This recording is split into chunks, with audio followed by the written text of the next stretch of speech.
السلام علیک یا سیدی یا رحمت للعالمین وعلا آلک و اصحابک یا خاتم النبیین۔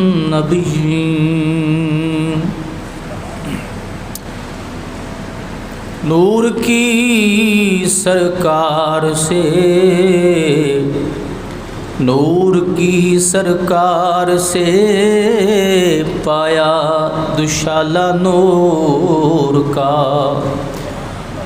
نور کی سرکار سے پایا دشالہ نور کا۔ او مبارک ذوالنورین تم کو جوڑا نور کا۔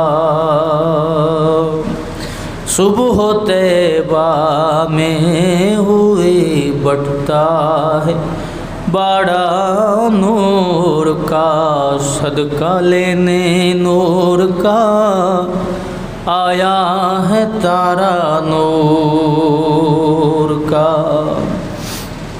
شمع دل مشکات تل سینہ زجاجہ نور کا، شمع دل مشکات تل سینہ زجاجہ نور کا۔ تیری صورت کے لیے آیا ہے سورہ نور کا، نور کی سرکار سے پایا دشالہ نور کا، نور کی سرکار سے پایا دشالہ نور کا۔ ہو مبارک تم کو ذوالنورین جوڑا نور کا۔ حمد و صلات کے بعد معزز و محتشم احباب ذی وقار،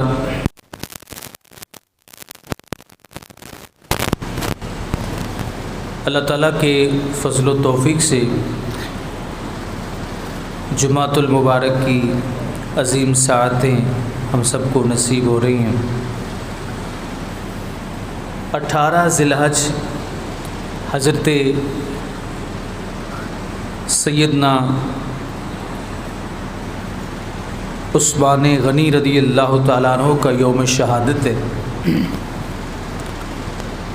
تو اسی حوالے سے خلیفہ سوم حضرت سیدنا عثمان غنی رضی اللہ تعالیٰ عنہ کے فضائل و مناقب کے حوالہ سے چند باتیں عرض ہوں گی۔ یوں تو نبی کریم صلی اللہ علیہ وسلم کے چہرہ انور کو ایمان کی حالت میں جس آنکھ نے بھی دیکھا وہ ہمارے لیے قابل احترام ہے، وہ ہمارے لیے عزت و تعظیم کے لائق ہے۔ جس چیز کی نسبت میرے آقا کریم صلی اللہ علیہ وسلم کے در انور سے ہو جائے یا آپ کی ذات سے ہو جائے، یقیناً وہ ہر صاحب ایمان کے لیے قابل تعظیم اور قابل محبت ہوتی ہے۔ نبی کریم علیہ السلام کے تمام صحابہ رب کائنات نے ان کے بارے میں ارشاد فرمایا کہ اللہ ان سب پہ راضی ہے اور وہ سارے کے سارے بھی اللہ رب العزت پہ راضی ہیں۔ جب رب ان پہ راضی ہے، وہ رب سے راضی ہیں، تو کسی کی ناراضگی اس رضا کے آڑے نہیں آ سکتی۔ لیکن ان صحابہ کرام میں مقام و مراتب کے اعتبار سے مختلف صحابہ کرام جو ہے ان کو شان و عظمت حاصل ہے۔ نبی کریم صلی اللہ علیہ وسلم کی ذات گرامی اور تمام انبیاء کے بعد اہل سنت و جماعت کا یہ عقیدہ ہے کہ حضرت سیدنا ابو بکر صدیق رضی اللہ تعالی عنہ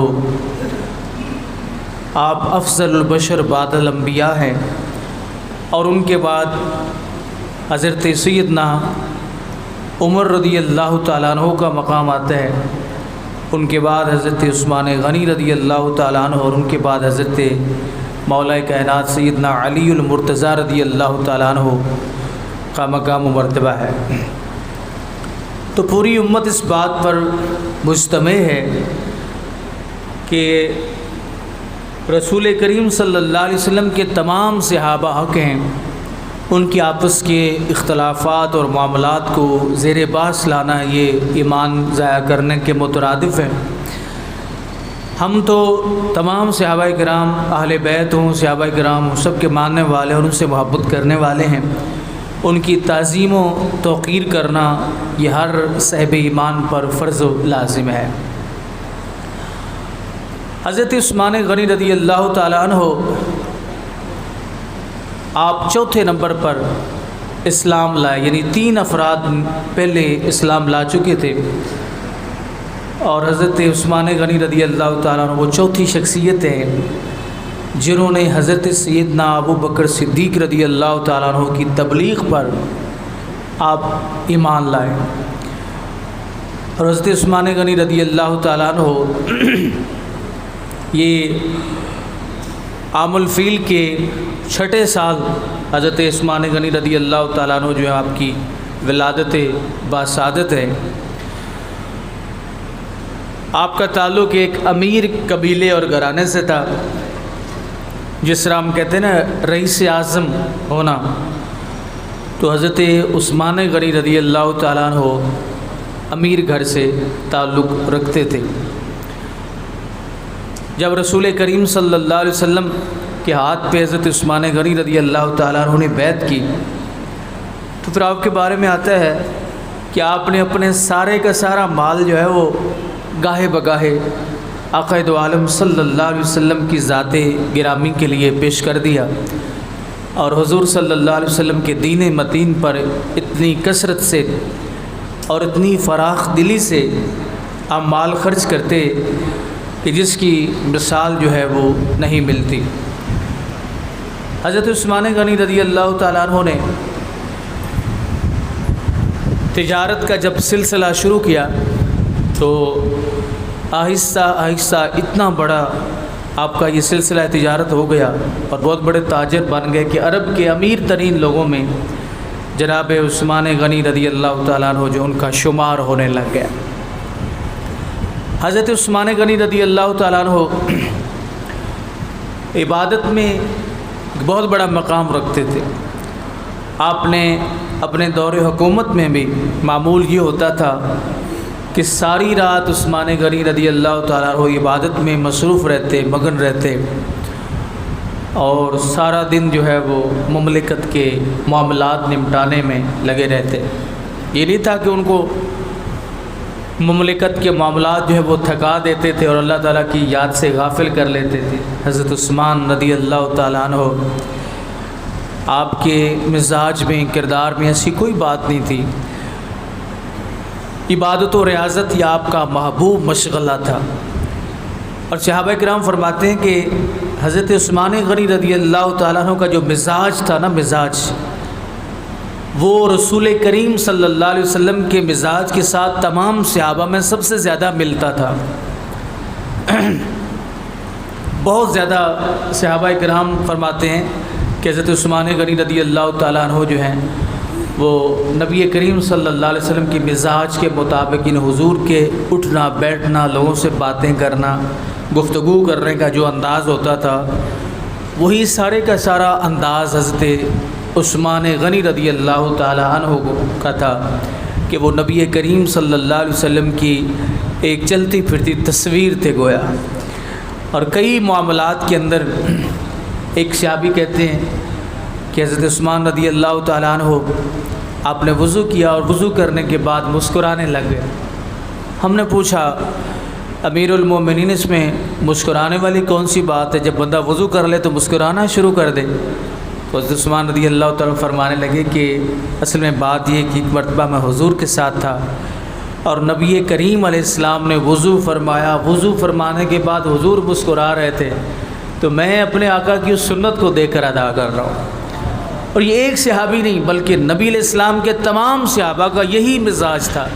یہ الگ بات ہے کہ آج امت کا مزاج جو بدلتا نظر آ رہا ہے، خشکی مزاج میں آئی، اور یہ خشکی تمام تر معاملات میں نہیں، صرف تعظیم کے جو معاملے ہیں نا ان کے اندر یہ خشکی پائی جاتی ہے۔ اگر ہم اپنے اسلاف کو ہی دیکھ لیں نا، اپنے بزرگوں کو ہی دیکھ لیں، تو ان کے مزاج میں قطعی طور پہ کوئی خشکی والا پہلو موجود نہیں تھا۔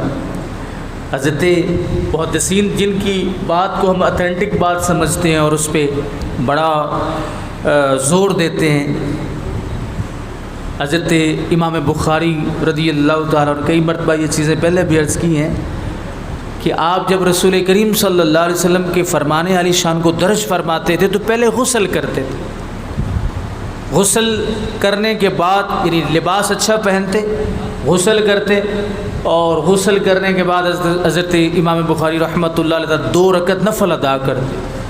اب آپ حدیثیں دیکھ لیں کتنی لکھی ہیں، درج کی ہیں، غسل کتنی مرتبہ، وہ تو نہاتے ہی رہے ہوں گے، تو انہیں بھی یہ چاہیے تھا نا کہ وہ غسل نہ فرماتے اور آرام سے بیٹھ کے سارا دن لکھتے رہتے۔ لیکن امام بخاری رحمۃ اللہ علیہ تعالیٰ نے اس بات کا ثبوت دیا کہ اگر رسول کریم علیہ السلام کی محبت اور تعظیم دل میں نہیں ہے تو حدیث لکھنے کا فائدہ کوئی نہیں۔ یعنی صرف محبت مصطفیٰ کی خاطر آپ سے پوچھا گیا تو آپ نے فرمایا کہ الفاظ وہ ہیں جو میرے آقا کی زبان سے نکلے، اور ان الفاظ کی قدر و قیمت کا یہ تقاضا ہے، ان کا مرتبہ اس بات کا تقاضا کرتا ہے کہ میں جب بھی حدیث مصطفیٰ لکھوں تو اس سے پہلے غسل کروں، نفل پڑھوں، اللہ کا شکر ادا کروں کہ اللہ تعالیٰ نے مجھے اپنے محبوب کی بولی لکھنے کا موقع جو ہے وہ فراہم کیا ہے۔ یہ ہمارے اسلاف کی، ہمارے بزرگوں کی یہ جناب والا یہ چیزیں ہیں، اور امام بخاری کی تمام مکاتب فکر والے امام بخاری کی حدیثوں کو قبول کرتے ہیں اور یہ عقیدہ رکھتے ہیں کہ قرآن کے بعد بخاری جو ہے اس کی بڑی حیثیت و اہمیت ہے۔ لیکن میں پوچھتا ہوں کہ امام بخاری نے یہ جو عمل کیا حدیث پاک لکھنے سے پہلے غسل اور نفل پڑھنے کا، یہ کس حدیث سے ثابت ہے؟ کوئی ایسی حدیث نہیں ہے جس کے اندر نبی علیہ السلام نے فرمایا ہو کہ میری حدیث لکھنے سے پہلے تم غسل کر لینا، میری حدیث لکھنے سے پہلے تم جو ہے وہ نفل 2 پڑھ کے اس کے بعد جو ہے وہ میری حدیث لکھنا۔ تو اس کی کہیں پہ کوئی دلیل نہیں ملتی۔ تو امام بخاری سے پوچھتے ہیں، امام بخاری آپ بھی یہ بتائیں کہ جب اس کی دلیل نہیں تو آپ نے کس حدیث پر عمل کیا؟ تو امام بخاری رحمۃ اللہ علیہ تعالیٰ کی روح تڑپ کے اس کا جواب دیتی ہے، کہتی ہے لوگوں تمہیں کیا پتہ کہ اس ذات کا مقام کیا ہے اور اس ذات کی زبان سے نکلے ہوئے الفاظ کی عظمت و شان کیا ہے۔ فرمایا نبی علیہ السلام جن لفظوں کی حضور سے نسبت ہو گئی ہے ان کا یہ تقاضا کہ بغیر وضو، بغیر غسل کے، بغیر اچھے کپڑے پہنے جو ہے ہم ان کو نہ لکھیں۔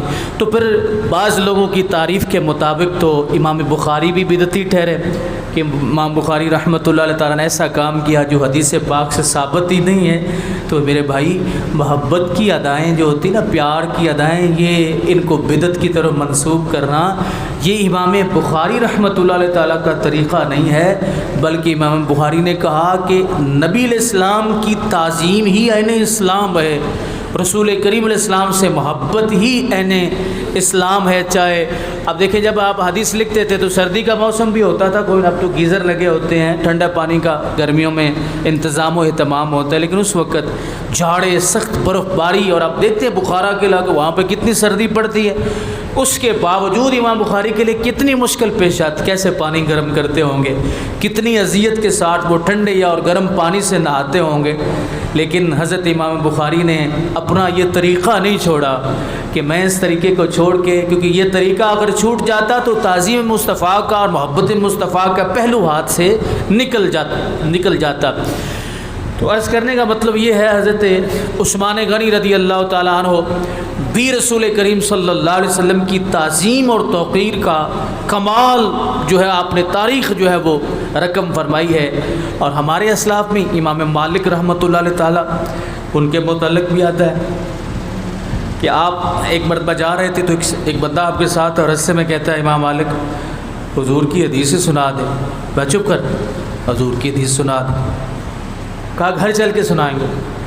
جب گھر تشریف لائے اس کو حضور کی حدیث نہیں سنا۔ امام مالک جب گھر تشریف لائے آپ نے غسل کیا، غسل کے بعد کپڑے پہنے. اب سمجھتے ہیں اس دور میں کپڑے کی بھی قلت ہوتی. کپڑے پہننے کے بعد امام مالک رحمۃ اللہ علیہ تعالیٰ نے ایک چبوترا بنا، اس کے اوپر آ کے دستار زیب تن فرما کے وہاں تشریف فرما ہو گئے، اور اسے کہتے ہیں آپ سامنے آؤ. وہ سامنے بٹھایا، اس کو حدیث سنائی. اس نے کہا حضور یہ کیا بات؟ فرمایا تم کیا سمجھتے ہو، ہم چہل قدمی کر رہے ہو تو اللہ کے نبی کا فرمان ایسے پڑھ کے تجھے سنا دوں؟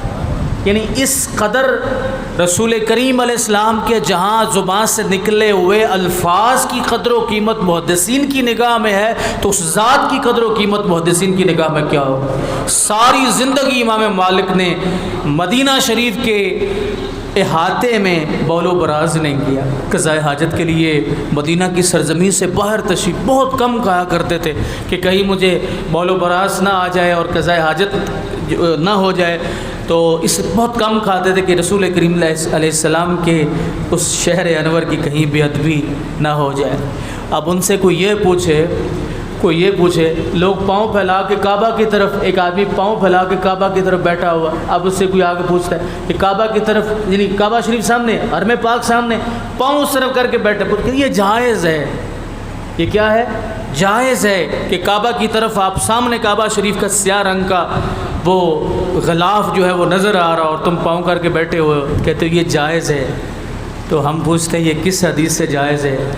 ہمارے بزرگوں جنہوں نے ہم تک حدیثیں پہنچائی ہیں وہ تو کعبہ کی احاطے میں، مدینہ شریف کے احاطے میں جناب والا بول و براز قضاء حاجت نہیں کرتے تھے، تو وہ تمہیں کہاں اس کی اجازت دیں گے کہ تم کعبہ شریف جو ہے وہ سامنے کھڑا ہو؟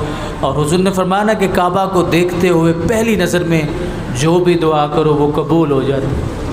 حاجی گئے ہوئے ہیں ماشاءاللہ، اللہ انہیں خیریت سے واپس لائے. تو حاجیوں سے یہ میں نے کئی حاجیوں سے سوال کیا کہ آپ نے جب کعبہ کو دیکھا تو پہلی نظر دیکھی تو کیا جو ہے کیا مانگا اللہ تعالیٰ سے؟ بہت کم ایسے لوگ ہوتے ہیں جو اللہ سے ایمان کی سلامتی اور کردار کی بہتری مانگتے ہیں. سب کی یہ ہے یا اللہ میں آیا ہوں میرے رزق میں برکتیں کر دے. اور تیرے رزق میں برکت ہوئی ہے تو آیا نا. سوچنے والی بات ہے. یا اللہ میرا یہ کام کر دے، یا اللہ میرا یہ کام کر دے، یہ کام. فرمایا اللہ کے نبی نے ایک نظر جو کعبے پہ تمہاری پہلی پڑے جو بھی مانگو بس وہاں یہی دعا مانگنی ہے، اے اللہ ایمان کی پختگی، صحیح عقیدہ اور صحیح عمل کی دولت جو ہے وہ عطا فرما دے، تاکہ اس دنیا سے جب رخصت ہوں تو اگلا نظام اور اگلی جو زندگی ہے وہ آباد ہو جائے. یہ اللہ رب العزت سے مانگا کریں. تو پھر رب ذوالجلال جو ہے وہ کیا کہتے ہیں نا کہ وہ جس طرح علماء مثال دیتے ہیں کہ روشن دان رکھا ہوا کے لیے، اگر نیت یہ کی ہوتی کہ اذان کے لیے تو ہوا بھی آ جاتی. جب ایمان کی سلامتی ہوگی تو رزق میں برکتیں بھی ہو جائیں گی، جب آخرت کی بہتری ہوگی تو رزق میں برکتیں بھی ہو جائیں گی. تو بہرحال میں عرض کر رہا تھا کہ ہمارے بزرگ یہاں تک، اور یقین مانیں کہ حضرت عثمان غنی رضی اللہ تعالیٰ عنہ کا مزاج اس بات کا تقاضا کرتا ہے کہ لوگوں اگر کامیابی ڈھونڈنی ہے، اگر کامرانی ڈھونڈنی ہے، فتح حاصل کرنی ہے تو وہ رسول کریم صلی اللہ علیہ وسلم کی محبت، ان کی تعظیم اور ان کی توقیر کے اندر پنہاں ہے. اس کے علاوہ کوئی اور راستہ نہیں ہے. حضرت عثمان غنی رضی اللہ تعالیٰ عنہ جس ہاتھ سے میرے آقا کے ہاتھ پہ بیعت کی تھی نا، ساری زندگی اس ہاتھ کو شرمگاہ کے ساتھ نہیں لگا. توجہ فرمائیں بات میں. اور کبھی کوئی نجاست اس دائیں ہاتھ میں حضرت عثمان غنی رضی اللہ تعالیٰ عنہ کے اس ہاتھ میں کوئی نجاست کبھی نہیں لگی. ہو جاتا ہے بندے کو خدا نہ خاصہ کوئی مسئلہ بن جاتا ہے تو بائیں ہاتھ سے استنجا کرنے کے بجائے دائیں ہاتھ سے استنجا کرنے کی ضرورت پیش آ جاتی ہے. لیکن حضرت عثمان نے ایسا کام زندگی میں نہیں. کسی نے پوچھا عثمان ایسا کیوں کرتے ہو؟ فرمایا جو ہاتھ ید مصطفیٰ سے، جو ید مصطفیٰ سے لگ جائے، جسم مصطفیٰ سے لگ جائے، یہ نہ کسی غلط چیز کو پکڑے گا، نہ چھوئے گا، نہ لگے گا. یہ محبت حضرت عثمان غنی رضی اللہ تعالیٰ عنہ کی نبی کریم صلی اللہ علیہ وسلم کے ساتھ تھی. اور رسول کریم صلی اللہ علیہ وسلم آپ نے امام حضرت عثمان رضی اللہ تعالیٰ عنہ کو بہت ساری بشارتیں، حضور نے ایک نہیں کئی مرتبہ ان کو جنتی قرار دی. جتنے بھی غزوات ہوئے ہر غزوہ میں حضرت عثمان غنی رضی اللہ تعالیٰ عنہ تقریباً شامل ہوئے ہیں۔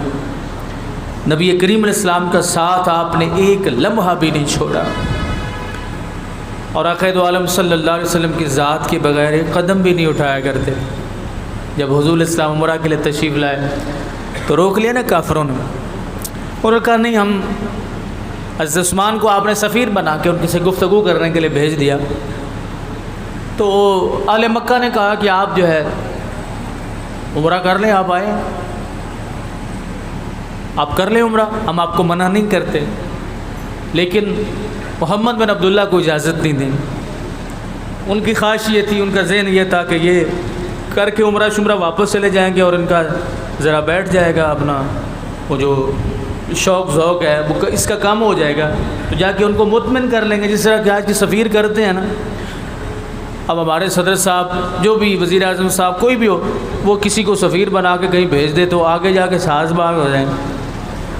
اگلے ملک والے کہیں جناب تسی آدھا کام سیدھا کر لو، تے تھوڑا جا کے مطمئن کر دے گا۔ یا اپنے پراپرٹی ڈیلر جو ہوتے ہیں نا پراپرٹی ڈیلر، وہ دونوں گھروں کو مطمئن کرتے ہیں نا، تو ایک فریق یہ کہتا ہے کہ بھائی آپ اس کو اتنے پر اب ادا کر لو، تو وہ کر لیتا کوئی نہیں، پھر وہ کبھی اوپر کی مارتا کبھی نیچے کی مارتا ہے کہ جناب ریٹ ہی ایسے چل رہا ہے، لوگوں کے پاس پیسہ نہیں ہے، مہنگائی بڑی ہے، خرید و فروخت کا سلسلہ بند ہے، اور جب اس نے بیچنا یہ الفاظ ادھر فٹ کر دیے۔ اللہ ماشاء اللہ، یہ سب کی میں بات نہیں کر رہا، میں ایک اجتماعی بات کر رہا ہوں، تو مطمئن کر لیتے ہیں نا۔ تو اسی طرح کوئی سفیر کہیں جائے تو اس کو مطمئن کر سکتے، لیکن جنہوں نے رسول کریم علیہ السلام کے در کے ٹکڑے کھائے ہیں انہیں حضور کے بغیر کون مطمئن کر سکے؟ اور انہوں نے کہا حضرت عثمان رضی اللہ تعالیٰ سے کہ آپ اٹھیں، جائیں عمرہ کریں، ہم آپ کو پروٹوکول بھی دیتے ہیں، آپ کے ساتھ لوگ بھی جاتے ہیں، سب کچھ ہوگا، اور ہمارے سپاہی بھی آپ کے ساتھ، آپ چاہے تو کعبے کے اندر نماز پڑھ لیں، چاہے تو کعبے کے اندر نماز پڑھ۔ یاد رکھیے، دنیا میں 3 شخص ایسے ہیں جنہوں نے 2 رکعت کے اندر، بعض نے کہا 1 رکعت کے اندر، کعبے کے اندر قرآن سنایا۔ کتنے بندے جی؟ 3 بندے ایسے ہیں جنہوں نے کعبہ شریف کے اندر قرآن سنایا ہے کھڑے ہو کے۔ ان میں ایک میرے اور آپ کے امام اعظم ابو حنیفہ رحمۃ اللہ، آپ نے 2 رکعت نفل میں کعبے کے اندر کھڑے ہو کے پورا قرآن سنا ہے۔ شان ہے کوئی نہیں ہے، عظمت ہے کوئی۔ دوسرے حضرت سعید بن جبیر رضی اللہ، یہ تابعی ہیں، سعید بن جبیر رضی اللہ تعالیٰ عنہ، یہ وہ شخصیت ہے جنہوں نے کعبے کے اندر کھڑے ہو کے پورا قرآن سنا ہے۔ پتہ چلا آج جو لوگ کہتے ہیں امام اعظم کو 2.5 حدیثیں آتی تھی، ان کو پورا قرآن بھی آتا تھا۔ امام اعظم ابو حنیفہ رحمۃ اللہ، ہمارے امام کو پورا قرآن شریف ماشاءاللہ حفظ تھا، اس لیے انہوں نے سنا۔ پھر منزل کتنی اچھی ہوگی، حافظ رمضانی تو نہیں تھے نا، تو کتنی خوبصورت منزل ہوگی کہ کعبہ 2 رکعت کے اندر جناب سارا قرآن جو ہے وہ ماشاءاللہ سنا دی۔ اللہ اکبر۔ دوسرے سعید بن جبیر رضی اللہ تعالیٰ، اور تیسرے حضرت عثمان غنی رضی اللہ تعالیٰ۔ اس لیے ہمیں شرف حاصل، ہم ان لوگوں کے ماننے والے ہیں جن کو اتنے بڑے بڑے مقام اور مرتبے حاصل ہیں۔ اللہ نے ہمیں امام دیا تو وہ بھی کمال دیا، سبحان اللہ۔ اللہ نے غوث دیا تو وہ بھی کمال دیا، سبحان اللہ۔ تو حضرت عثمان غنی رضی اللہ تعالیٰ عنہ سے جب انہوں نے قریش مکہ نے، مشرکین مکہ نے کہا کہ آپ عمرہ کر لیں اور پچھلوں کی خیر ہے، آپ جائیں ان کو مطمئن کریں، فرمایا میں ان کے بغیر مطمئن نہیں ہو سکتا، میں تو ان کے بغیر، تم پورے عمرے کی بات کرتے ہو، میں تو ایک چکر بھی، میں تو کعبے کو نہیں دیکھوں گا۔ اگر اللہ کے محبوب میرے ساتھ نہ ہوئے تو کعبہ دیکھنے میں مزہ ہی نہیں آئے گا۔ پتہ یہ چلا صحابہ کرام نے اس بات کا اعلان کیا کہ اگر رسول اللہ صلی اللہ علیہ وسلم کی ذات کے مقابل کعبہ کے فیض و برکات آ جائیں تو ہم وہ چھوڑ سکتے ہیں، اللہ کے نبی کی ذات کو نہیں چھوڑ سکتے۔ اگر کعبہ کے فیض و برکات سے مستفید ہونا ہے تو پہلے ذات مصطفیٰ سے مستفید ہونا پڑے گا، ورنہ کعبہ بھی منہ موڑ لے گا۔ میرے امام نے اس لیے کہا نا، حاجیو آؤ حاجیو آؤ شہنشاہ کا روزہ دیکھو، جی کعبہ تو دیکھ چکے اب کعبے کا کعبہ دیکھو، غور سے سن تو رضا کعبہ سے آتی ہے صدا، میری آنکھوں سے میرے پیارے کا روزہ دیکھو۔ حضرت عثمان سے کہنے لگے، اے عثمان آپ عمرہ فرما لیں، کعبہ دیکھ لیں، استلام حجر کر لیں، صفا مروہ کی سعی فرما لیں اور چلے جائیں۔ حضرت عثمان نے بولا نہیں، اگر اللہ کے نبی میرے ساتھ نہیں ہوں گے تو نہ میں طواف کعبہ کروں گا، نہ کعبہ کو دیکھوں گا، نہ استلام حجر کروں گا، نہ مقام ابراہیم پہ دور کر نفل پڑھوں گا، اور نہ صفا مروہ کے چکر لگاؤں۔ ایسا نہیں ہو سکتا، اللہ کے نبی کے بغیر میں ایسا بالکل نہیں کر سکتا۔ اب یہ بتائیے مجھے کہ یہ رسول کریم صلی اللہ علیہ وسلم کی کس حدیث پر عمل ہے؟ آج جو لوگ قدم قدم پہ یہ شور ڈالتے ہیں، یہ بھی ثابت نہیں ہے، یہ بھی ثابت نہیں ہے، یہ بھی اور یاد رکھیں جب بھی یہ شور ہوگا کسی اعلیٰ بات پہ شور ہوگا، کوئی بندہ اجر لینے کی طرف جا رہا ہوگا یہ شور ہوگا، یہ ثابت نہیں ہے۔ کبھی کسی نے یہ تو نہیں کہا کہ یہ جو ڈش لگی ہوئی ہوتی ہے وہ ٹوکرا سا، یہ رسول کریم علیہ السلام کے دور میں نہیں تھا تو لہٰذا اس کو گھر پہ لگانا نہیں چاہیے، کبھی کہا کسی نے؟ کہتے ہیں جی اس کو لگانا چاہیے لیکن اس کا استعمال ٹھیک رکھنا چاہیے، کیونکہ ہمارا مقصود جو ہے وہ دینی پروگرام سننا ہوتا ہے، تو یہی رستہ ہوتا ہے نا نکلنے کا، نہیں سمجھ رہے آپ؟ تو یہی رستہ ہوتا ہے۔ تو میں پوچھتا ہوں کہ اگر مقصود ٹھیک ہو تو پھر بدعت کا ارتکاب ٹھیک ہے؟ ایک بندہ گھر میں ٹی وی رکھتا ہے، بات ذرا سمجھنے کی کوشش کیجیے، ایک بندہ گھر میں ٹی وی رکھتا ہے تو کوئی اس سے کہتا ہے کہ یہ ٹی وی تم نے گھر میں کیوں رکھا؟ یہ تو بدعت ہے، یہ حضور الاسلام کے دور میں نہیں تھا، لہٰذا تمہارے گھر میں ٹی وی نہیں ہونا چاہیے۔ اب بندہ عالم دین ہے، ظاہر ہے مولویوں نے نکلن واسطے رات بتیرے ہوتے ہیں، نہیں جی ہم نے رکھا ہوا قرآن کی تلاوت سننے کے لیے، ہم نے رکھا ہوا خطابات سننے کے لیے، یہ کرنے کے لیے، یہ کرنے کے لیے، یہ کرنے کے لیے۔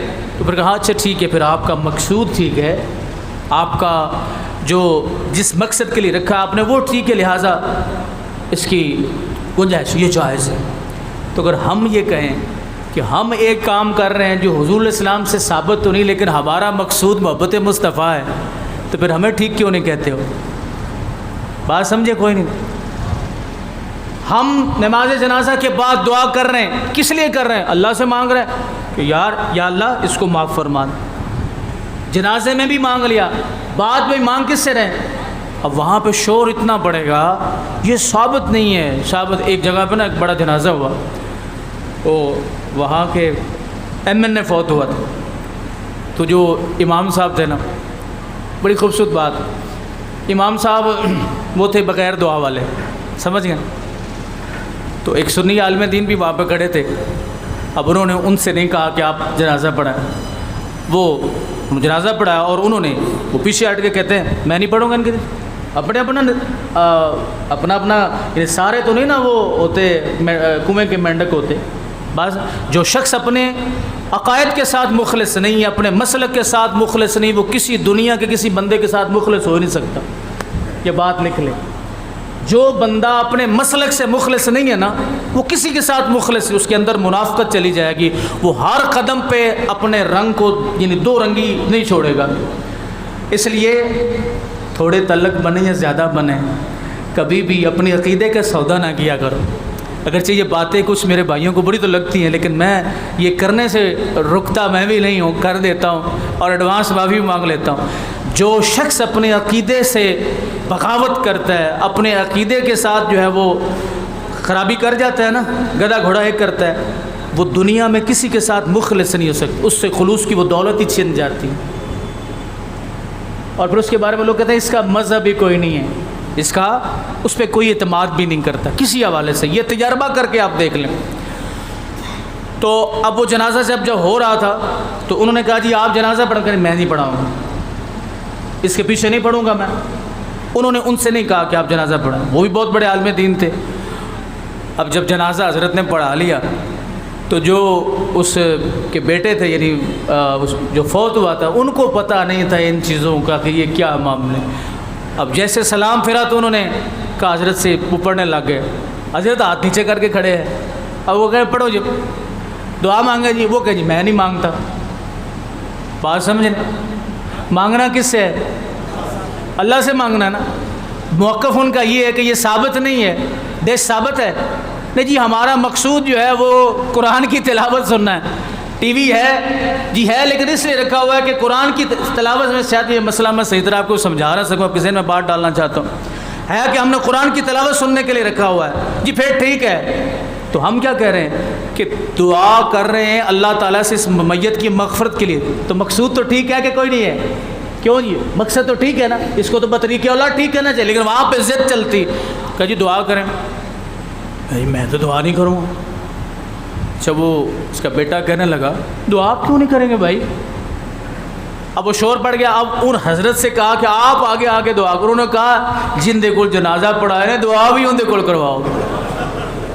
بات سمجھے کوئی؟ جس قوم کو اللہ سے مانگتے ہوئے شرم آتی ہو، میت کی بخشش کی دعا کرتے ہوئے، یہ علیحدہ مضمون ہے، ثابت ہے یا نہیں ہے؟ شرم آتی ہو کہ اللہ سے مانگیں، یہ اللہ سے یہاں مانگیں گے تو شرک ہو جائے گا، بدعت ہے، اس وقت مانگیں گے تو ٹھیک ہے، اس وقت مانگیں گے تو ٹھیک نہیں ہے۔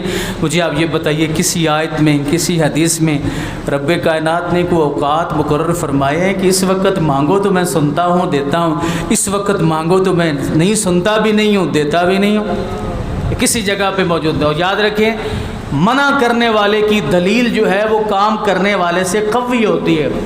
جو منع کرے آپ اس سے یہ کہیں کہ یہ کس حدیث میں موجود ہے کہ رسول کریم صلی اللہ علیہ وسلم نے منع فرمایا کہ جب جنازہ پڑھا لو نا تو اس کے بعد دعا۔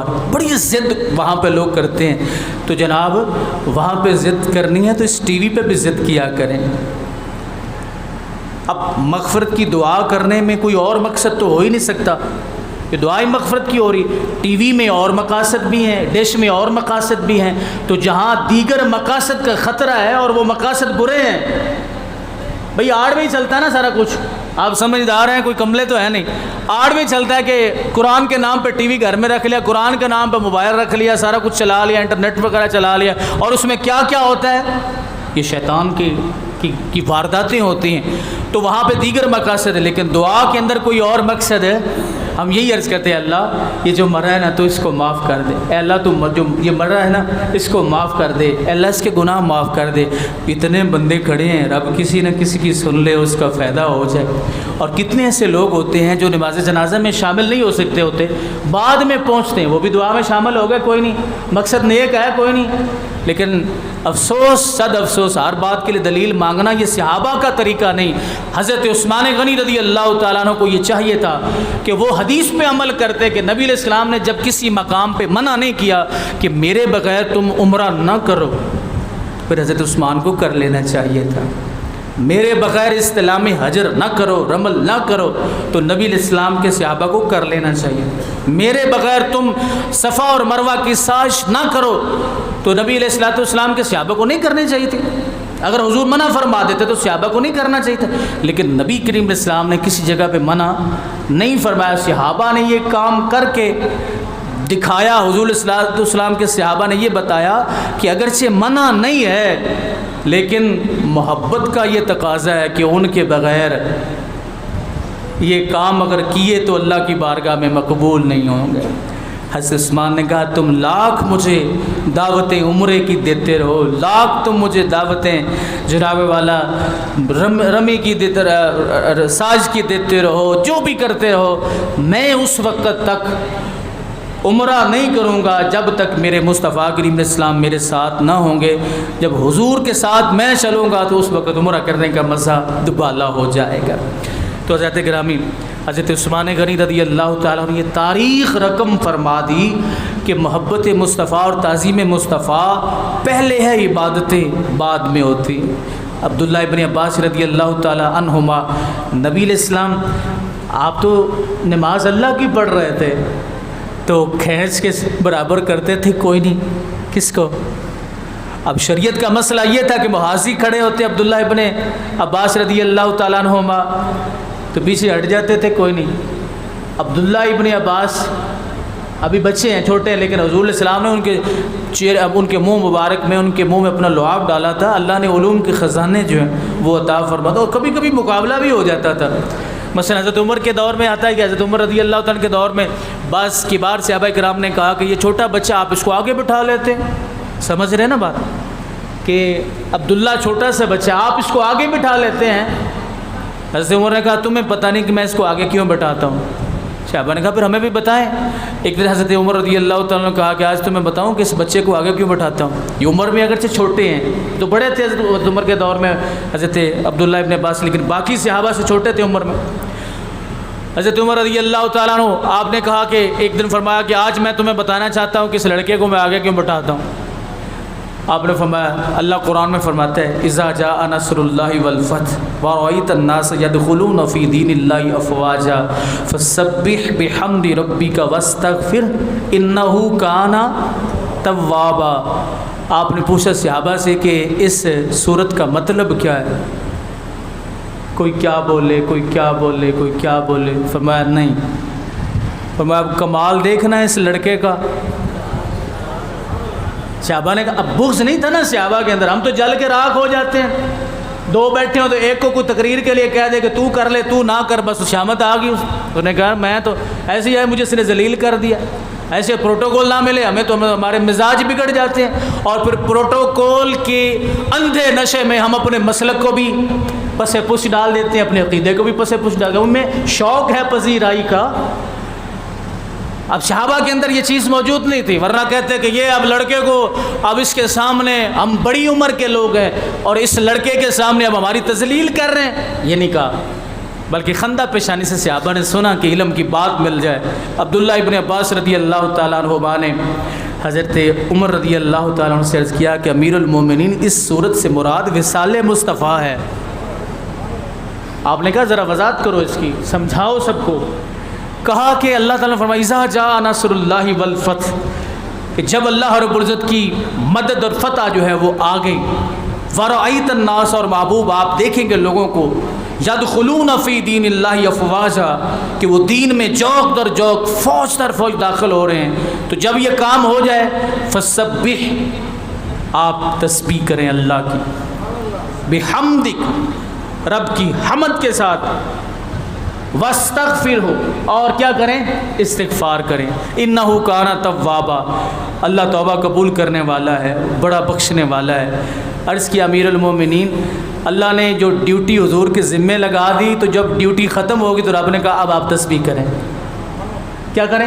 ہم کہتے ہیں نا وآخر دعوانا ان الحمد للہ رب العالمین، جب بیان ختم کرتے ہیں تو اللہ کی حمد کرتے ہیں، تو اب آپ تسبیح کریں، اب آپ اللہ سے استغفار کریں۔ اور استغفار کا مطلب حضور کی طرف نسبت معنی یہ نہیں ہوتا جو ہم کرتے ہیں گناہوں پہ، یہ معنی نہیں ہوتا۔ استغفار کریں، اس کی تسبیح بیان کریں، اس کی حمد بیان کریں، کیوں کہ آپ نے اپنی ڈیوٹی کو پورا کر دیا ہے۔ کہا اس سے وصال مصطفیٰ مراد ہے۔ حضرت عمر رضی اللہ تعالیٰ نے کہا صحابہ کرام سے یہ سن لو، جو بات یہ لڑکا کر سکتا ہے نا وہ اور کوئی نہیں کر سکتا، اس لیے میں نے اس لڑکے کو سب سے آگے بٹھاتا۔ تو وہ عبداللہ ابن عباس جب حضور کے سامنے کے ساتھ کھڑے ہوتے ہیں تو نبی علیہ السلام کھینچ کے برابر بازی کھڑا کر لیتے ہیں، وہ پھر پیچھے ہو جاتے ہیں، آگے کر وہ پھر پیچھے ہو جاتے ہیں۔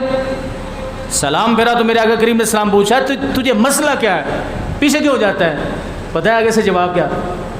عرض کیا اللہ کے محبوب، کسی ماں نے اس دنیا میں ایسا بیٹا جنم نہیں دیا جو تیرے برابر نماز میں بھی کھڑا ہو سکے، تیرے برابر نماز کے اندر بھی۔ اب شریعت کا مسئلہ یہ کھڑے ہو جاؤ، صحابہ نہیں کھڑے ہوتے، وہ کہتے ہیں شریعت بعد میں ہے، تعظیم مصطفیٰ پہلے ہے۔